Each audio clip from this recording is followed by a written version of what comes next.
9 класс кыргыз тили сабагы мугалим Бердалиева Света Ташбаевна. Саламатсыңарбы балдар? Бүгүнкү сабакка көңүл буралы. Маанайыңар жакшыбы? Бүгүнкү биздин өтө турган жаңы темабыз балдар, кептин түрлөрү. Сабактын максаты кеп жөнүндө алган билимдерди эске салабыз. Кептин түрлөрү менен стилдин карым-катышын аныктайбыз. Алган билимдерин турмушта колдоно алуусуна тарбиялана алышат. Кептин түрлөрү балдар. Кептин түрлөрү канчага бөлүнөт балдар? Кептин түрлөрү 2-ге бөлүнөт.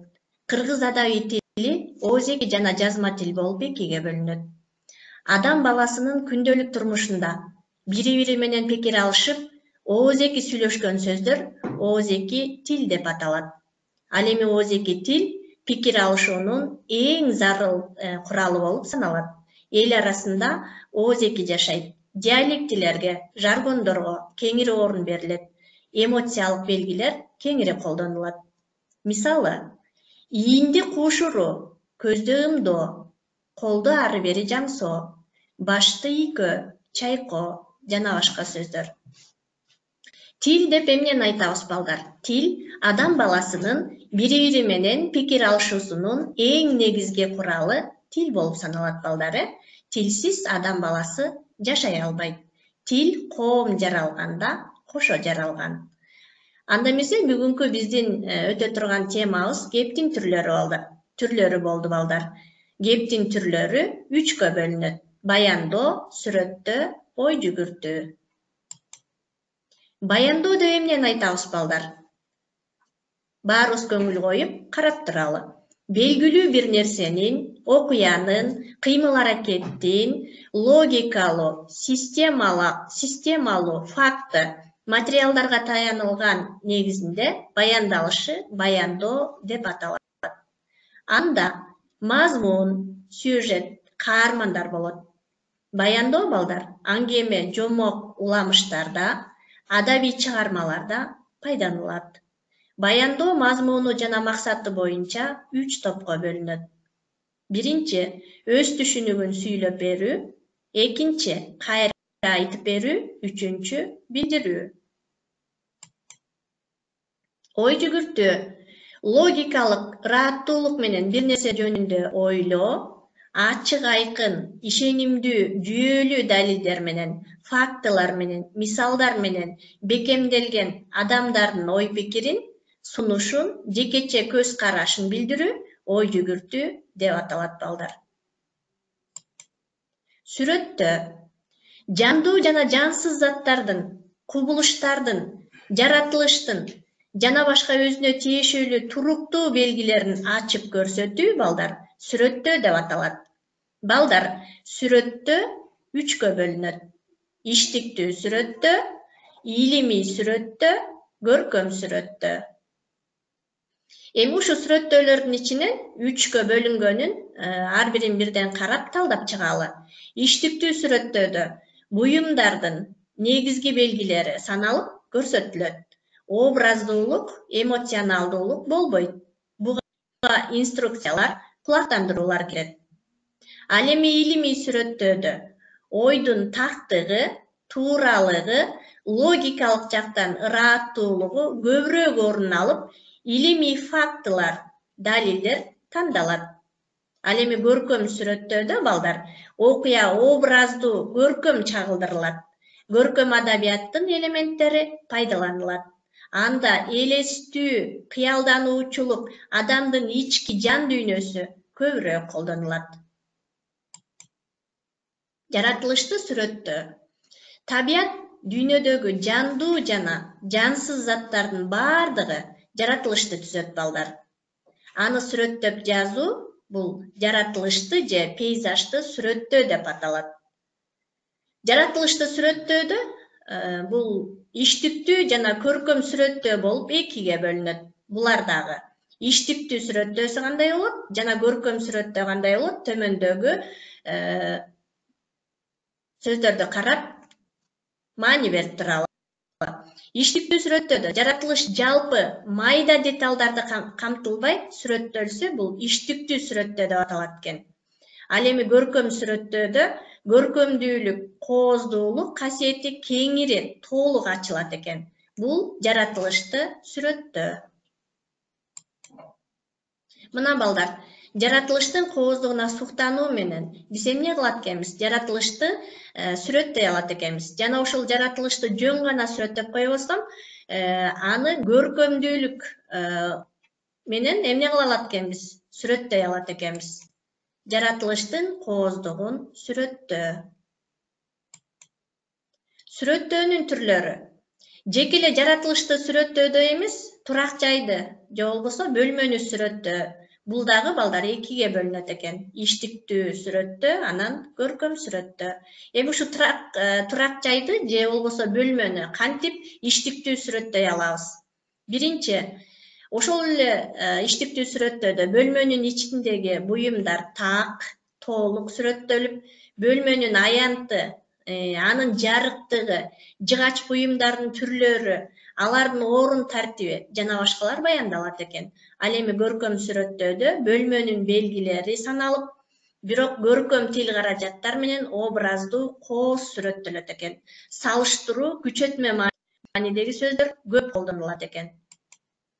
Мына балдар, турак жайдын ичин же болбосо бөлмөнүн ичин сүрөттөө. Бул жерде өзүңөр маани берип карап, эмеректер кандай коюлган, бөлмөнүн ичинин жарыктыгы кандай, баардыгын эмне кылып чыгабыз? Өзүбүз карап сүрөттөп чыгабыз. Кыялданып сүрөттөө. Жаратылышты, турак жайды, буюмдарды, кыймыл аракеттин жана башка жөн гана болгонун же болгондой сүрөттөбөстөн, адам өзү каалагандай кыялданып, же апыртып, фантастикалык жол менен сүрөттөсө, кыялданып сүрөттөө деп аталат.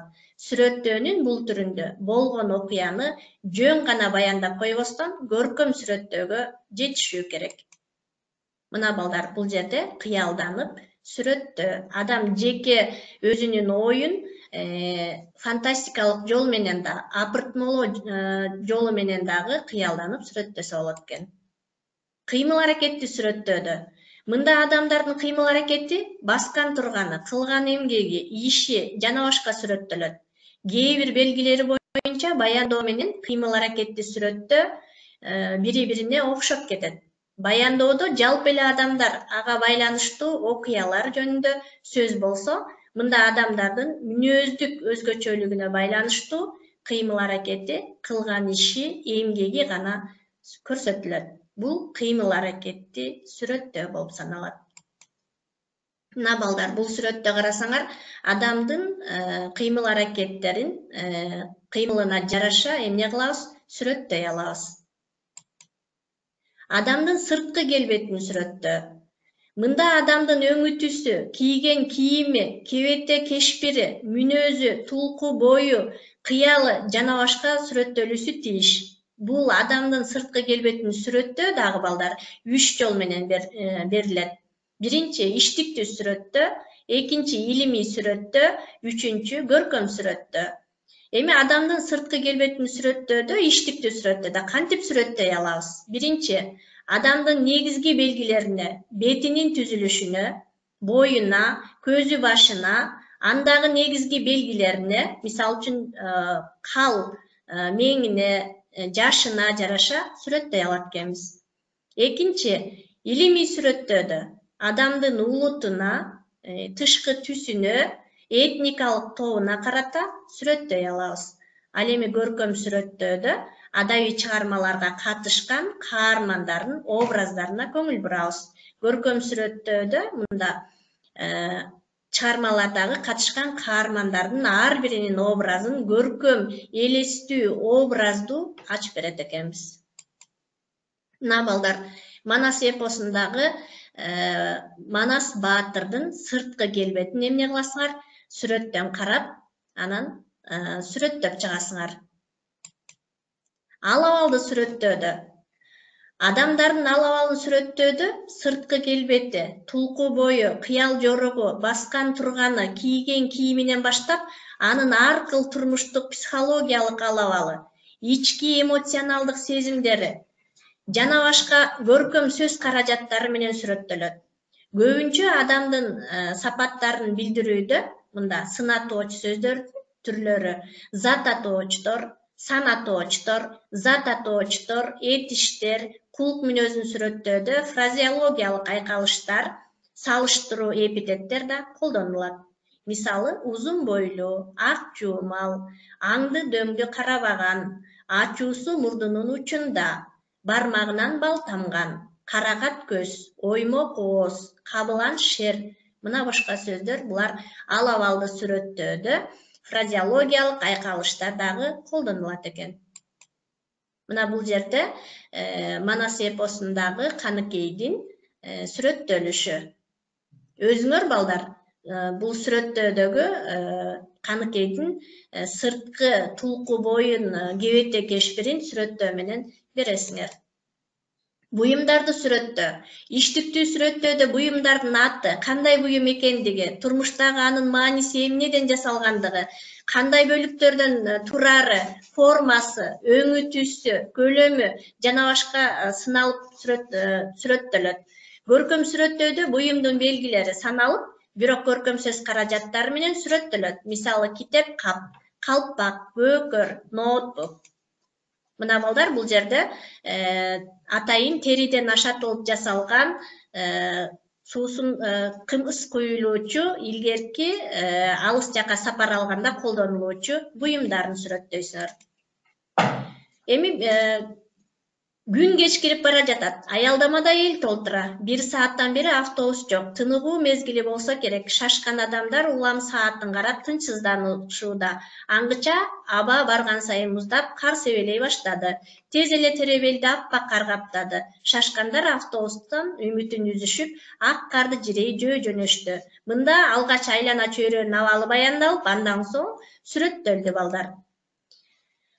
Үйгө тапшырма балдар. Сүрөт боюнча кептин түрлөрү боюнча өзүңөр текст түзөсүңөр.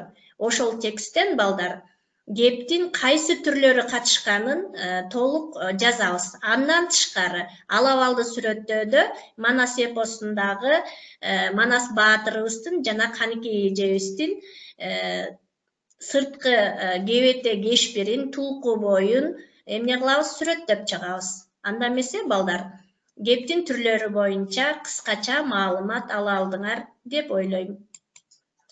Көңүл бурганыңарга чоң рахмат. Саламатта калгыла балдар.